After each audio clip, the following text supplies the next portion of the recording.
नमस्कार। मैं अरुण के शर्मा, एनालिस्ट बनथॉट। आज बात करेंगे भारत के प्रधानमंत्री मोदी की मालदीव यात्रा के विषय में। अब चीन समर्थक मौजू भारत के पाले में कैसे आ गए, देखने वाली बात ये होगी। पीएम मोदी ने ऐसा क्या कर दिया कि मालदीव में भारतीय सैनिक फिर से तैनात होंगे, पहले भी तैनात रहे। तो 25 जुलाई को पीएम मोदी मालदीव पहुंचे थे। राष्ट्रपति मोहम्मद मौइजू खुद उन्हें लेने एयरपोर्ट पहुंचे थे। पीएम राजधानी माले में जहां से गुजरे, मोदी जिंदाबाद के नारे लगाए गए। मालदीव में 1.5 साल पहले यही मौइजू इंडिया माउंट आउट के नारे लगवा रहे थे, जिससे भारत को मालदीव में तैनात अपने सैनिक तक वापस बुलाने पड़ गए थे, जिसका हमने जिक्र पहले किया। आखिर पिछले 1.5 साल में ऐसा क्या हुआ? चीन समर्थक मौइजू भारत के पाले में दिख रहे हैं। क्या मालदीव में वापस तैनात होंगे भारतीय सैनिक? जानेंगे आज।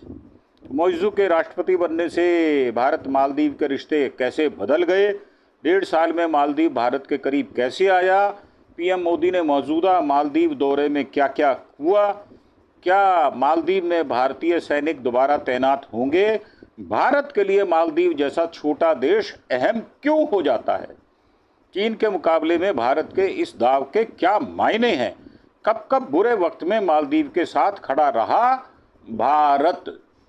तो मौइजू के राष्ट्रपति बनने के बाद भारत और मालदीव के रिश्ते कैसे बदल गए? तो ये राष्ट्रपति बनने के बाद भारत और मालदीव के रिश्ते 3 फेज में बदले, एक फेज में नहीं बदले। अब इंडिया आउट का नारा देकर मौजू सत्ता में आए थे। चीन के समर्थक माने जाने वाले मोहम्मद मौइजू एंटी इंडिया अभियान चलाकर मालदीव की सत्ता में आए थे। उन्होंने मालदीव की जनता से वादा किया था कि उनके राष्ट्रपति बनते ही मालदीव से भारतीय सैनिक वापस भेजे जाएंगे। 17 नवंबर 2023 को मौइजू राष्ट्रपति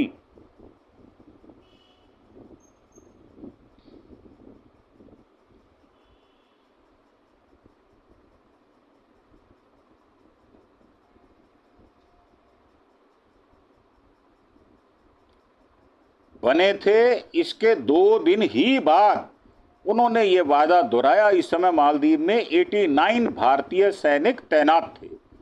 ये सैनिक मालदीव को भारत से मिले 2 हेलीकॉप्टर और 1 एयरक्राफ्ट का ऑपरेशन संभाल रहे थे। आमतौर पर मालदीव में इनका इस्तेमाल रेस्क्यू या सरकारी कामों के लिए किया जाता है। अब मालदीव में सत्ता पाने के लिए मौजू ने एंटी इंडिया सेंटिमेंट्स को बढ़ावा दिया था। पीएम मोदी पर मालदीव के नेताओं की अपमानजनक टिप्पणी भी आई थी।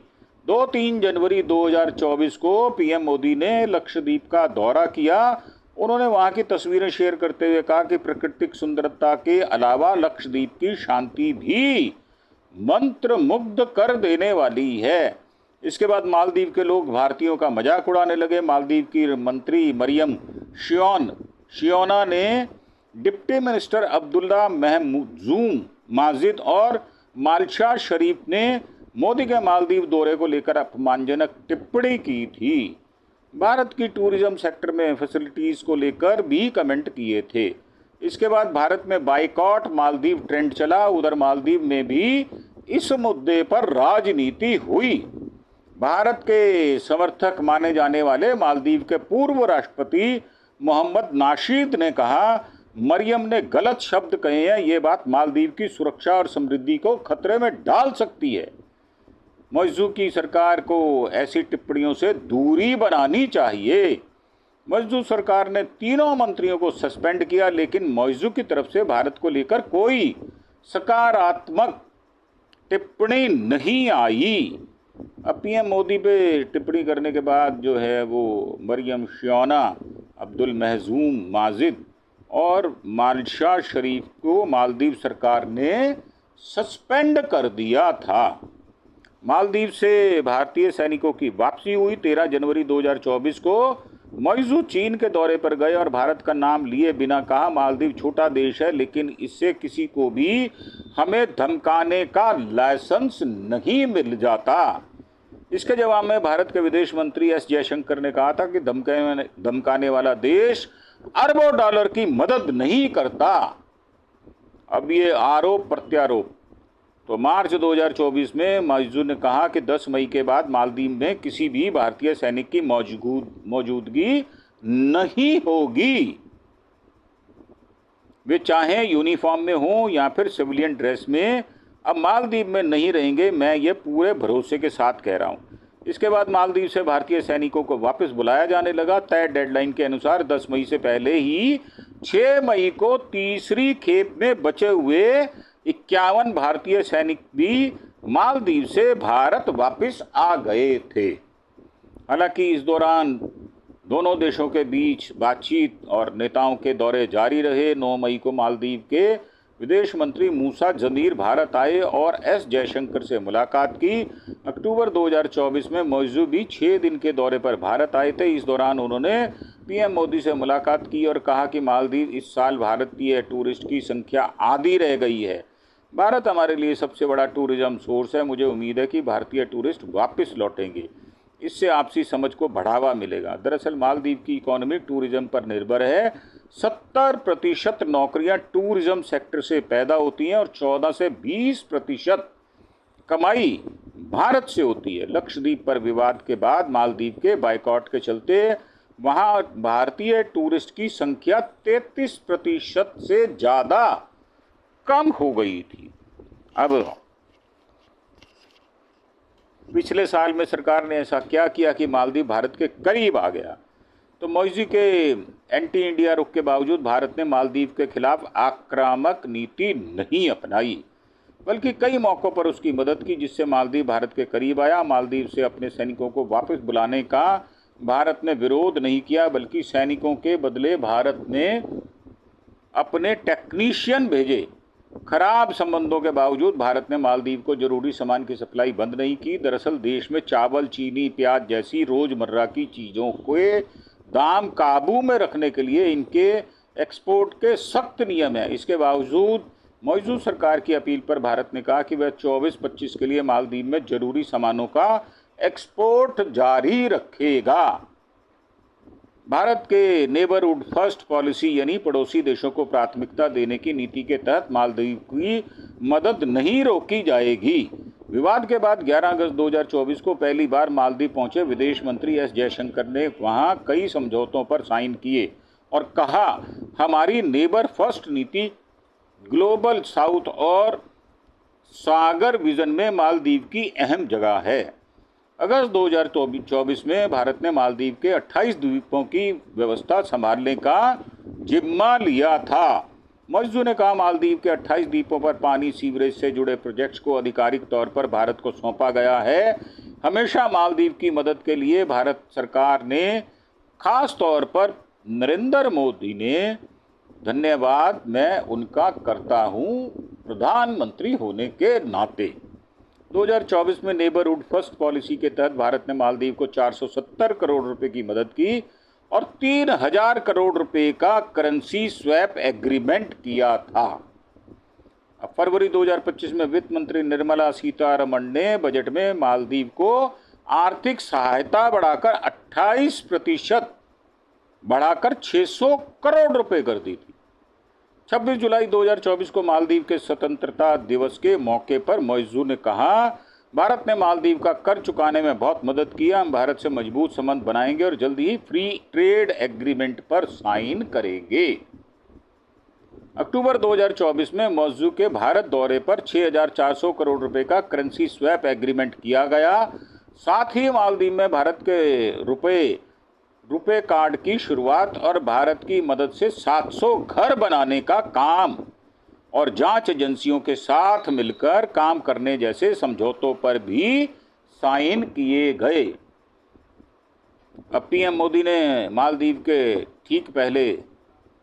दौरे के ठीक पहले मालदीव के पूर्व राष्ट्रपति मोहम्मद नाशीद से कहा, अगर भारत ना होता तो हमारी इकोनॉमी बर्बाद हो जाती। मालदीव की आर्थिक स्थिति इतनी खराब हो गई थी कि अगर भारत समय पर मदद ना की होती तो मालदीव दिवालिया घोषित हो जाता या डिफॉल्टर हो गया होता। अब ये पीएम मोदी के मौजूदा मालदीव दौरे में क्या क्या हुआ है। पीएम मोदी 25 जुलाई को मालदीव पहुंचे थे। 26 जुलाई को मालदीव के स्वतंत्रता दिवस समारोह में मुख्य अतिथि के बतौर शामिल हुए। 2018-19 में बाद मोदी की यह तीसरी मालदीव यात्रा थी। इस दौरान मोदी और मौइजू ने मीटिंग की और दोनों देशों के बीच कई समझौतों पर साइन हुए और नए सिरे से मालदीव को कई तरह की मदद दी गई है।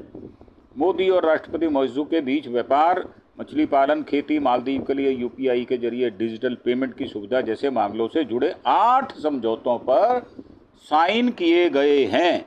मालदीव की रक्षा मंत्रालय के नए भवन, सड़कें बनाने, शहरों की सीवरेज की व्यवस्था और 3300 रेजिडेंशियल कॉलोनियां बनाने में भी भारत मदद करेगा। अब मोदी ने मालदीव की सेना के इस्तेमाल के लिए 72 व्हीकल और कई डिफेंस टूल्स दिए हैं। भारत की आरोग्य मैत्री पहल के तहत मालदीव को पोर्टेबल भीष्म मेडिकल क्यूब दिए हैं। भारत ने मालदीव को 4,850 करोड़ रुपए का नया कर्ज दिया है। दोनों देशों के बीच नए फ्री ट्रेड एग्रीमेंट पर भी बात हुई है। दरअसल अभी भारत मालदीव के बीच 1981 का south Asia free trade agreement SAFTA लागू है। इसके तहत व्यापार को आसान करने के नियम बनाए गए हैं। 2023 में भारत मालदीव का सबसे बड़ा ट्रेडिंग पार्टनर था। अब भारत नए सिरे से मालदीव के साथ ट्रेड एग्रीमेंट करना चाहता है। तो क्या मालदीव में भारतीय सैनिक दोबारा तैनात होंगे? तो हिंद महासागर में मालदीव और सेशल्स जैसे द्वीपीय देशों के कोस्टल रडार में भारत को इंटेलिजेंस में मदद मिलती रही है। इन छोटे देशों में सैन्य तैनाती से भारत का समुद्री सुरक्षा का घेरा मजबूत होता है। ऑब्जर्वर रिसर्च फाउंडेशन में स्ट्रेटेजिक स्टडीज के डिप्टी डायरेक्टर विवेक मिश्र कहते हैं, किसी भी देश में सैन्य तैनाती से देश की सॉफ्ट पावर मजबूत होती है। मिलिट्री ट्रेनिंग वगैरह देने से इन देशों में लॉन्ग टर्म रिश्ते बेहतर होते हैं। हालांकि कई बार ये देश उसे अपनी सुरक्षा से जोड़कर भी देखते हैं। मौइजू ने भी घरेलू राजनीति के चलते भारतीय सैनिकों को वापस भेजने का नारा दिया था। विवेक आगे कहते हैं कि अब मौइजू को सरकार चलाते 1.5 साल हो गया, उनकी राजनीतिक स्थिति मजबूत हो गई है। लेकिन फिलहाल ऐसा नहीं होगा कि पीएम के दौरे के तुरंत बाद मालदीव में भारतीय सैनिकों की तैनाती हो जाए। हालांकि आने वाले समय में इसकी संभावना है। भारत यही चाहेगा मालदीव में दोबारा उनके सैनिक तैनात हों। भारत के लिए इतना अहम क्यों है? दिल्ली से भी 1/4 बराबर देश है। तो मालदीव दुनिया का सबसे छोटा इस्लामिक देश है। पूरी इकॉनमी सिर्फ 7.5 अरब डॉलर की है। इसके बावजूद 3 बड़ी वजहों से मालदीव भारत के लिए अहमियत रखता है। हिंद महासागर में मालदीव के पास कई समुद्री रूट हैं जहां से व्यापार होता है। इन्हीं रास्तों से खाड़ी के देशों में भारत में तेल आता है। ये रास्ते भारत के ईरान की पर्शियन गल्फ से ईस्ट एशिया तक जाते हैं। बांग्लादेश में भारत की उच्चायुक्त रही वीना सीकरी के मुताबिक भारत के आर्थिक और रणनीतिक फायदे के लिए मालदीव का मैरीटाइम रूट बहुत अहम रखता है। भारत के समुद्री सर्विलांस में भी मालदीव का सहयोग रहता है। तो मालदीव चीन रिश्ते भारत के ट्रेड के लिए खतरा हैं, ये बात निश्चित है। अब चीन मालदीव के कई प्रोजेक्ट्स चला रहा है। 20 करोड़ डॉलर की रकम से चीन मालदीव फ्रेंडशिप ब्रिज बन रहा है। जनवरी 2024 में मौइजू ने चीन के दौरे पर उसके साथ 20 समझौतों पर साइन किए थे। मालदीव ने 36 द्वीपों को चीनी टूरिज्म कंपनियों को लीज पर दे दिया है। चीनी कंपनियां 12,000 करोड़ की लागत से इन द्वीपों को टूरिज्म के लिए डेवलप कर रही हैं। मालदीव ने रणनीतिक तौर पर अहम अपने माले एयरपोर्ट से सटे एक द्वीप को भी 50 साल के लिए चीन को लीज पर दे दिया है। मनोज जोशी कहते हैं कि भारत चाहता है कि मालदीव चीन और व्यापारिक ठिकाना ना बनाया जाए, इसलिए भारत का मालदीव से नज़दीकी रखना जरूरी है। इसलिए भारत ने मालदीव में कई प्रोजेक्ट्स में निवेश किया है और भारत में बेहद नज़दीक देश चीन से समुद्री सुरक्षा के लिए जरूरी है। भारत के लक्षद्वीप से मालदीव की दूरी सिर्फ 700 किलोमीटर है। ऑब्जर्वर रिसर्च फाउंडेशन के सीनियर फेलो मनोज जोशी कहते हैं, चीन मालदीव में नेवल बेस बनाना चाह रहा है। अगर ऐसा हुआ तो भारत की सुरक्षा के लिए खतरा होगा। युद्ध जैसे हालात में चीन इस रास्ते से भी भारत को घेर सकता है। अभी तक हिंद महासागर में चीन की मौजूदगी को रोकने के लिए मालदीव को अहम माना जाता रहा है। और चीन के मुकाबले भारत में इस दाव के क्या मायने हैं? तो विवेक मिश्र के मुताबिक चाहे मालदीव हो या श्रीलंका, नेपाल, इन छोटे देशों के साथ भारत ने बिग ब्रदर जैसे बर्ताव करने के बजाय कूटनीतिक साझेदारी से रिश्ते संभालने की कोशिश की है। हालांकि ऐसा सोचना गलत होगा कि मोदी के दौरे के बाद मालदीव पूरी तरह चीन से छिटककर भारत के पाले में आ जाएगा। ये छोटे देश जिस देश से जो संभव होता है मदद लेते रहते हैं। मौजू वापस भारत का रुख कर रहे हैं, लेकिन इसका मतलब ये नहीं है कि चीन और मालदीव के संबंध बिगड़ जाएंगे। मालदीव चीन और भारत दोनों देशों से फायदा उठाकर तरक्की करना चाहता है। ऐसे में मालदीव में चीन का निवेश भी जारी रहेगा, लेकिन इसमें कुछ कमी आ सकती है। मौजू को यह समझ आ गया है कि चीन की तरफ ज़्यादा झुकाव से उसका नुकसान हो सकता है। इसकी वजह से चीन मालदीव में केवल निवेश कर रहा है, उसकी मालदीव से कल्चरल नज़दीकी नहीं है, जबकि भारत मालदीव का पुराना दोस्त रहा है। इससे पहले बुरे वक्त में मालदीव के साथ कब कब खड़ा रहा है भारत, तो पूरे विवाद से पहले भी 3 बड़े मौक़ों पर भारत ने मालदीव की मदद की है। तो पहला किस्सा तख्ता पलट बचाने के लिए भारत ने सेना भेजी थी। 3 नवंबर 1988 की बात है। मालदीव के राष्ट्रपति मौमून अब्दुल गयूम भारत दौरे पर आ रहे थे, निकल ही रहे थे कि उन्हें पता चला कि तख्ता पलट होने वाला है। तमिल विद्रोही संगठन people's liberation organisation of Tamil Eelam LTTE की मदद से वहां के कुछ लोगों ने बगावत कर दी थी। लिट्टे ने सरकारी इमारतों पर कब्जा कर लिया था। मालदीव के राष्ट्रपति गयूम ने भारत के प्रधानमंत्री राजीव गांधी से मदद मांगी थी। राजीव ने तुरंत सेना भेजी थी। मालदीव की सरकार को बचाने की मुहिम में भारत ने ऑपरेशन कैक्टस नाम दिया था। दूसरा किस्सा है सुनामी के बाद रसल लेकर सबसे पहले भारतीय विमान पहुंचा था। 26 दिसंबर 2004 को मालदीव में आई सुनामी के बाद पीने के पानी का संकट था। भारत वो पहला देश था जिसका विमान रसद लेकर माले पहुंचा था। इसके बाद भी कई सालों तक मालदीव उजड़ा हुआ रहा था, जिसे संवारने में भारत ने दिल खोलकर मदद की। जुलाई 2007 में दोबारा आए तूफान से मालदीव को बड़ा धक्का लगा था, तब भी भारत ने आर्थिक मदद सहायता की थी। कोरोना में टूरिस्ट ने मालदीव बंद कर दिया गया था। टूरिस्ट के लिए मालदीव की हालत खराब होती जा रही थी। उस समय मालदीव के राष्ट्रपति इब्राहिम मोहम्मद सोलेह ने पीएम मोदी से मदद मांगी और मालदीव की आर्थिक मदद की थी भारत ने। इब्राहिम मोहम्मद सोलेह ने कहा था कि मोदी सरकार और भारत के लोगों का तहे दिल से शुक्रिया करता हूं। उन्होंने मदद कर पड़ोसी होने की भावना और उदारता दिखाई है। मालदीव पहला देश था जिसे भारत ने कोरोना की वैक्सीन फ्री में भेजी थी। और ये जो था हमारी आज की, और मोदी को मालदीव दौरे से पहले वहाँ आतंकी बताया गया। राष्ट्रपति के साले ने लिखा मोदी आतंकी, इस्लाम के दुश्मन, फिर पोस्ट डिलीट कर दी। और मालदीव के राष्ट्रपति मोहम्मद मोइज़ू के साले और सल्फी जमीयत के नेता शेख अब्दुल्ला बिन मोहम्मद इब्राहिम ने पीएम मोदी को आतंकवादी कहा और उन पर बाबरी मस्जिद तोड़ने का आरोप लगाया है। तो ये थी हमारी पहली प्रस्तुति आपके लिए मोइज़ू के साथ मालदीव में। तो यह आपको कैसा लगता है इस विषय में आप अपने कमेंट बॉक्स में जाकर अवश्य दें, और ये भी हमें बताएं कि आपको हमारी प्रस्तुति कैसी लगती है। इसके साथ ही आपसे विदा लेते हुए एक आपको प्रार्थना करना चाहेंगे, वो ये कि आपकी सब्सक्रिप्शन बहुत कम आ रही है, जिससे हम हताश और निराश भी हैं।